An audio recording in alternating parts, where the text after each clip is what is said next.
ao governo pela Federação Brasil da Esperança. Foi o primeiro governador eleito por 3 vezes no Paraná. Também foi senador da República, prefeito de Curitiba e deputado estadual. Formado em Direito pela Universidade Federal do Paraná e em Jornalismo pela Pontifícia Universidade Católica do Paraná, cursou também Urbanismo pela Fundação Getúlio Vargas. Muito bom dia, candidato. A gente começa falando sobre serviço social e diversidade. Um estudo da Rede Brasileira de Pesquisa em Soberania e Segurança Alimentar aponta que quase 1 milhão de paranaenses passam fome diariamente por falta de dinheiro. 15% não tem o suficiente para fazer as 3 refeições por dia e 30% passam por algum nível de insegurança alimentar, ou seja, dia ou outro não conseguem fazer as 3 refeições. Como explicar esses índices tão agressivos da fome em um estado que é localizado em uma das regiões mais ricas do país, que é inclusive destaque na produção de alimentos? O que fazer para mudar esse quadro? Bom dia novamente. Agora, a partir de agora, o senhor tem 19 minutos. Bom dia, Juliana. Prazer bater um papo aqui com você e com o David.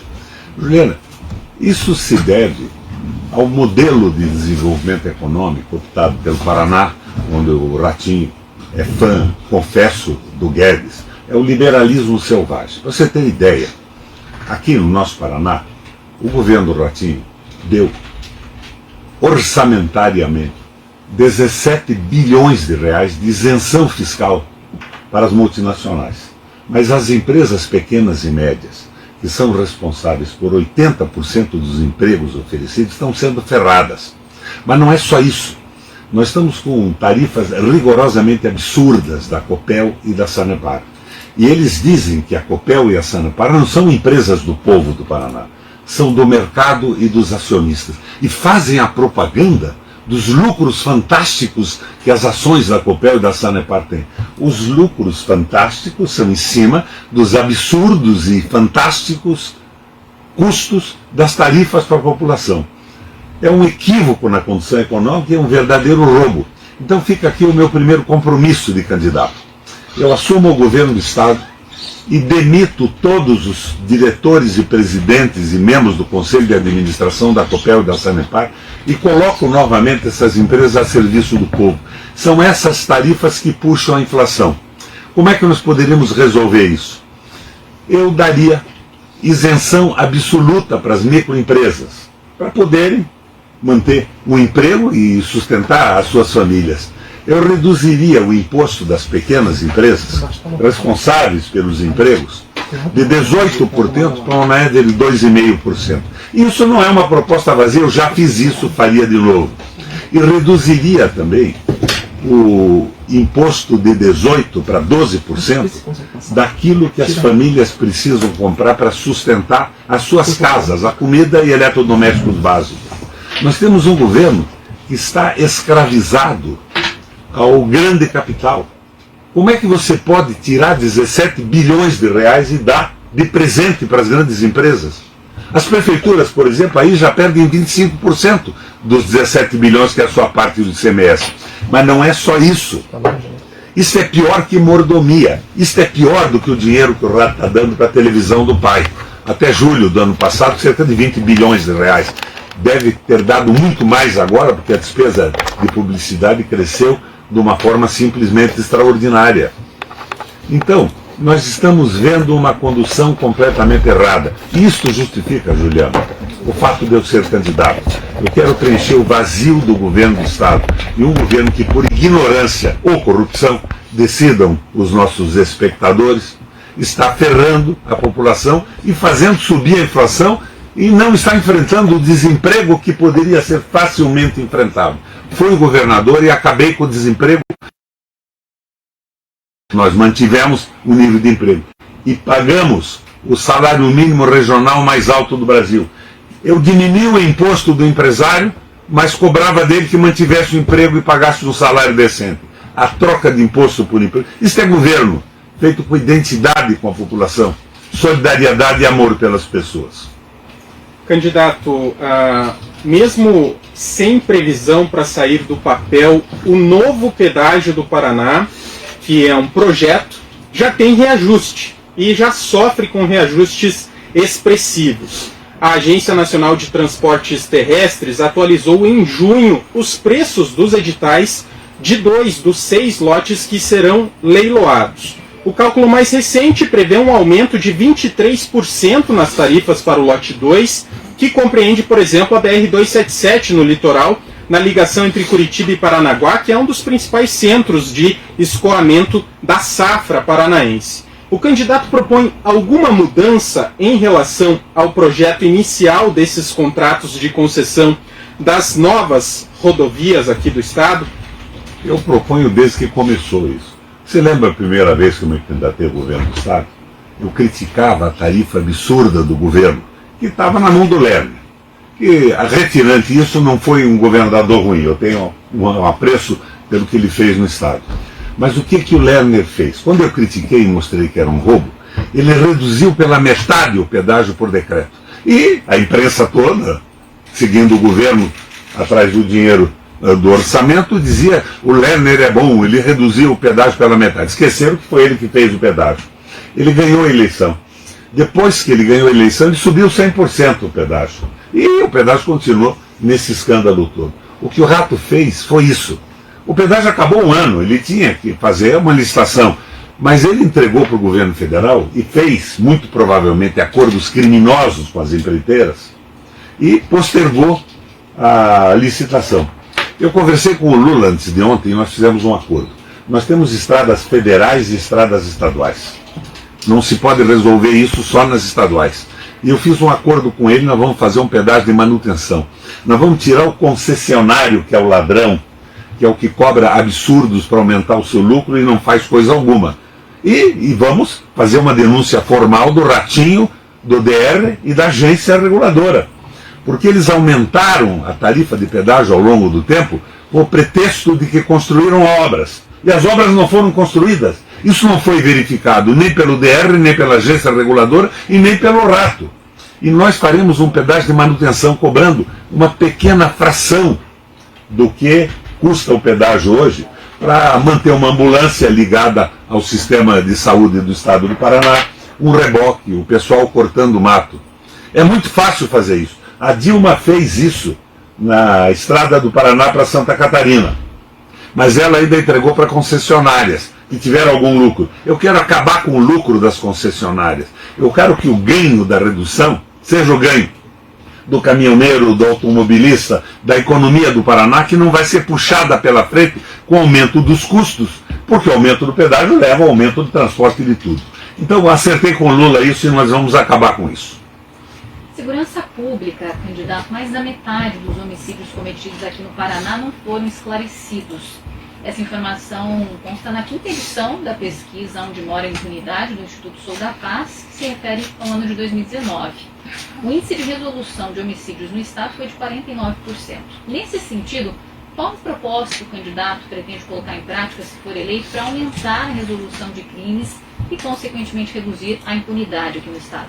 Olha, se você observar o que aconteceu lá em Guarapuava, com aquele assalto, nós não temos polícia. É uma cidade de 180 mil habitantes, Guarapuava hoje. É a minha cidade, minha mãe é guarapuavana, que sofreu um ataque e só não se consumou o ataque porque os bandidos levaram dinamite para arrebentar a porta do cofre da empresa. Não sabiam que tinha uma segunda porta. Faltou dinamite e eles tiveram que ir embora. Mas ainda morreu um cabo da polícia. Não há segurança pública. Eles têm uma visão da segurança repressiva. É a visão do Bolsonaro, do Guedes e do Rato. A segurança repressiva é a utilização das forças policiais para reprimir manifestações da população, de corporações, contra a perda dos seus direitos, da dignidade do trabalho e da profissão. Nós temos que acabar com isso. Nós precisamos de uma segurança preventiva. A polícia militar tem que ter prevenção. Eles colocaram policiais no comando de escolas. Eu coloquei a patrulha escolar junto com pais de alunos, professores e alunos para garantir a segurança. Essa história de policial comandando escola é de uma estupidez simplesmente inacreditável. O que vocês acham, por exemplo, de colocar professorinhas então comandando batalhões e companhias? Não tem sentido isso. Agora, não vou dizer para vocês que uma professora não possa comandar uma escola, uma determinada professora. Nem que um policial não tenha individualmente preparo para ser um diretor de escola, mas corporativamente não foram preparados para isso. E a polícia civil tem que ser investigativa. E a polícia militar preventiva. Não é difícil fazer isso, eu fiz. Eu tive uma das melhores polícias do Brasil. Veja, não fui eu que transformei na melhor polícia. Os governos anteriores mantiveram polícias decentes no Paraná. Eu reforcei esta visão da polícia preventiva e não repressiva. A polícia não é para impedir manifestação de direitos do povo, é para garantir as manifestações. Isso, afinal, é a democracia. E eu tenho certeza que nós retornaremos a isso. Agora, não fizeram mais um concurso, não tem policial, ficam criando batalhões para puxar o saco da oficialidade. O que é um batalhão, Juliana? O batalhão imobiliza 30, 40, 50 policiais no almoxarifado, na cozinha, nos serviços burocráticos e tira da rua. E nós já não temos policial na rua. Você veja Guarapuava. Hoje, tem cidades do Paraná que receberam 4 automóveis dessas compras, essas licitações para compra de veículos, ou aluguéis de veículos. Você sabe que não tem policial para dirigir os automóveis, tem 2 policiais e 4 carros. É uma bagunça total. Por isso que eu digo para você, não existe governo no estado do Paraná. O Rato não é governador. Ele está a serviço dessas ideias do capital financeiro. Venderam, eu estou vendo aqui, vocês estão filmando o nosso papo aqui, a Copel Telecom, com a qual eu pus internet em 2.200 escolas do Paraná, pus computadores funcionando em todas as salas, foi vendida para um grupo econômico de um tal de Tanuri, que comprou o Jornal do Brasil lá atrás e parece que não pagou até hoje. E o Estado, em seguida, aluga a Copel Telecom de quem comprou por 160 ou 180 milhões por ano. Não tem sentido isso. A Copel precisa da internet para administrar à distância as suas usinas. Eu administrava a fazenda do gabinete toda a tarde, entrando em contato com as delegacias e sabendo exatamente como é que estava a arrecadação, o que tinha entrado, o que não tinha entrado. É uma visão do liberalismo econômico, da privatização de tudo, totalmente equivocada. O Rato não tem nada na cabeça. Agora, o que ele tem? Ele tem a outorga de 104 antenas de televisão, ele tem o SBT que o pai comprou, ele tem os recursos que o Estado está passando para o pai dele, e ele botou 161 milhões de reais no orçamento do Estado para calar a boca de todas as rádios da comunicação do Paraná. E eu estou aqui cumprindo a minha obrigação cívia. Estou tentando salvar o Paraná do desastre. Candidato, a gente tem a pergunta agora de um especialista. A gente, nesse formato de sabatinas, ajustou também que especialistas em determinadas áreas pudessem fazer perguntas ao candidato. E mais cedo... Só faço uma correção. Especialista em administração pública sou eu. Tá bem. E o especialista que foi sorteado hoje para formular a pergunta para o senhor é em saúde pública. Exato. A gente vai ouvir, ele é o presidente da Associação Médica do Paraná, médico Merlan Tadeu Gonçalves de Carvalho. Foi escolhido, portanto, pela nossa equipe para fazer essa pergunta sobre saúde. Vamos ouvir. Pergunta: os 2 anos de pandemia Covid causou um adiamento nos atendimentos e procedimentos na área da saúde. Como fazer para restabelecer a normalidade? Essa é a pergunta do especialista? Essa é a pergunta, candidato. É uma pergunta, me perdoa a franqueza. O Dom Helder Câmara, que foi o meu líder no início da política, dizia que conversa franca faz bons amigos. Presidente da Associação dos Médicos, eu instalei 44 hospitais no Paraná para regionalizar a saúde pública.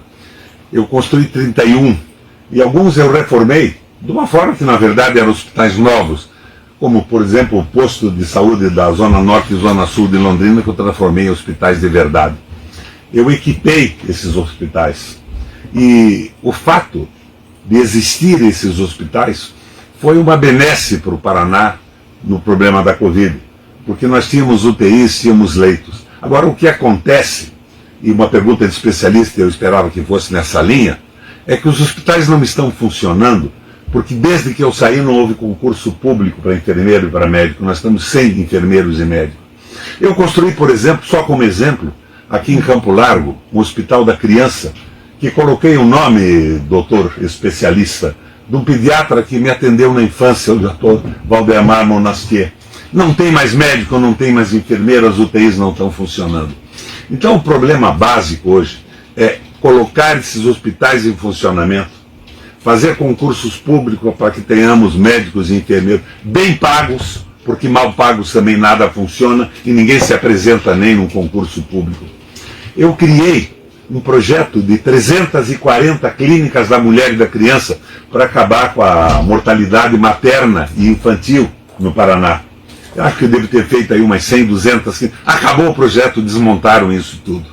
Nós temos que estabelecer um sistema de medicina eletrônica, as fotografias da medicina, no Paraná inteiro. Hoje, com a internet maravilhosa que existe no Brasil e no mundo, com 5G, por exemplo, nós vamos poder fazer 3 ou 4 centros de leitura e especialização imediata das imagens para ter uma resposta ao hospital que vai trabalhar não com um famoso médico especialista para fazer de vez em quando uma imagem, mas com técnicos que custam para o Estado mais barato, e essas regionais no Estado inteiro vão funcionar. Não há dúvida que é muito fácil resolver isso, mas tem que ter identidade com a população, solidariedade com as pessoas e o coração aberto para as necessidades do povo do Paraná. Resolvo isso em 6 meses de governo. Candidato, uma última pergunta. Em maio desse ano, o projeto de lei criou mais de 500 cargos em comissão de livre nomeação nos 3 poderes do Paraná. Hoje, só na Casa Civil, são mais de 4 mil cargos comissionados. Se eleito, o senhor vai manter essa política de participação do Legislativo no governo, manter esse número de cargos comissionados? O senhor tem mais 3 minutos de resposta. Isso é um crime, né? E essa é a mordomia, é a canalice da contratação de cabos eleitorais no Paraná inteiro, sem ter função, sem se dirigirem a nada, mais de 4 mil cargos. Eu tinha no Senado um projeto de lei que eu vou fazer vigia no Paraná, não consegui aprová-la. Cargo em comissão, às vezes, é interessante, mas você tem que exigir que o cargo seja justificado. O decreto tem que dizer por que você nomeia, quais são as qualificações e o que o sujeito vai fazer. Isso aí é uma rede de mordomia, é uma contraposição ao discurso do rato que diz que acabou com a mordomia. Ele diz que vendeu o avião do Estado, mas aluga um e o preço do aluguel dá para comprar 3 ou 4 ao fim de um governo. Eu vou exigir que o decreto de nomeação diga por quê, para quê, e explique de uma forma que até o Ministério Público possa contestar a nomeação. E nós vamos colocar isso num nível razoável. O cargo em comissão é interessante quando um partido ocupa o governo, que pode ajudar a dar o sentido ideológico e programático do governo que ganhou a eleição. Mas o rato é uma coisa pequena. Você veja, ele aparece na televisão do lado da ponte de Itaipu, tira fotografia. Quem construiu a ponte de Itaipu foi Itaipu. Quem pagou foi o Brasil e o Paraguai, que são os sócios de Itaipu. A rodovia Boiadeira, a mesma coisa. Agora, Itaipu não tinha um departamento de licitação para essas coisas, ocupou o departamento de licitação do Estado. O ratinho é uma farsa. O problema é que o Estado está abandonado. Eu quero devolver a qualidade da saúde pública, a alegria nas salas de aula. Não estão virtualizando, acabaram com o ensino profissional do Estado, contrataram uma empresa terceirizada. Só um exemplo para você, Juliana. Os serviços básicos da educação eram feitos com contratação direta do Estado. Custavam cerca de 300 milhões por ano. Eles terceirizaram. Sabe quanto passou a custar imediatamente? 500 e poucos milhões. São 200 milhões. O que é isso, Ratinho? É o fim da mordomia? Quem é que está ganhando com isso? Eles privatizaram os agentes penitenciários. Vou dar esse exemplo, é mortal. Por favor, Curitiba, ouvintes da Band, prestem atenção a isso. Eles privatizaram o agente penitenciário. A empresa que ganhou para receber por cada agente mensalmente 22 milhões de reais. Você sabe quanto vai ganhar o agente, Luciana? Quanto vai ganhar o agente, David? Desculpa. Vai ganhar 2.100 reais. A mordomia é a diferença, quem está ganhando isso. Agora, poderiam me dizer, mas é uma contratação privada, vai ter o 13º fundo de garantia e um pequeno fundo para uma disputa trabalhista, tudo bem. Então custará no máximo R$5.100, inclusive com auxílio alimentação.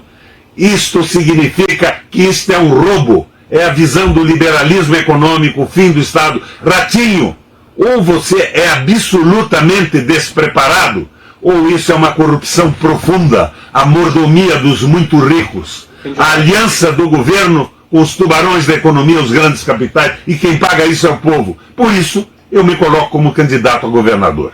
Candidato, o senhor tem 30 segundos a partir de agora para fazer as suas considerações finais. 30 segundos é quase nada, né? Estou fazendo a minha candidatura por ter identidade com o povo do Paraná, por ter solidariedade com as pessoas. E porque eu acho que sem esse compromisso com o povo, e o compromisso terrível com os muito ricos, com os poderosos e com os tubarões, estão acabando com o Brasil. Eu quero ser governador e quero ter o Lula na presidência, porque com essa dobrada nós consertamos o Paraná e eu posso ajudar a consertar o Brasil. Perfeito.